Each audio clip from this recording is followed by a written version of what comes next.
ආක්‍රමණශීලී ආගන්තුකයෝ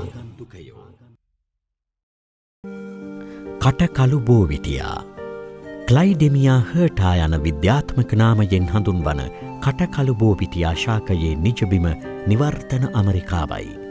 වර්ෂ 1894දී විසිතුරු ශාකයක් ලෙස ශ්‍රී ලංකාවට හඳුන්වා දී තිබේ. කටකළු බෝවිටියා ඝනව අතු විහිදුණු මීටර 3ක් දක්වා උසකට වැඩීමේ හැකියාවක් ඇති බහුවාර්ෂික ශාකයකි. අණ්ඩාකාර සිට ආයත හැඩයක් ගන්නා පත්‍ර තලය බූව සහිත පැහැදිලි දාරවලින් යුක්තයි. පත්‍ර මතුපිට රැලි ස්වභාවයක් ගනී. මෙහි මල් සුදු හෝ රෝස හෝ පැහැතිව පොකුරු වශයෙන් පිපේ.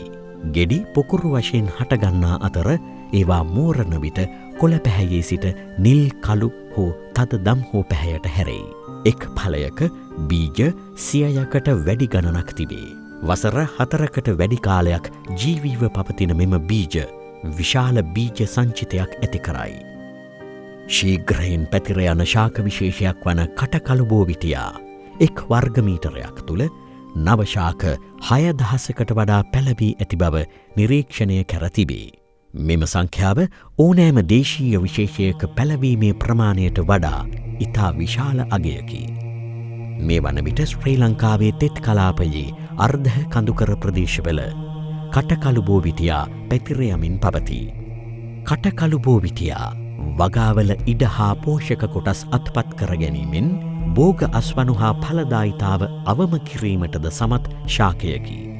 පරිසර පද්ධතියේ ස්වාභාවික පැවැත්ම හා වනාන්තර පුනර්ජනනය වන රටාවද සහමුලින්ම වෙනස් කරන මෙම ශාකය ස්වාභාවික පරිසරයෙන් ඉවත් කළ යුතු ආක්‍රමණික ශාකයකි.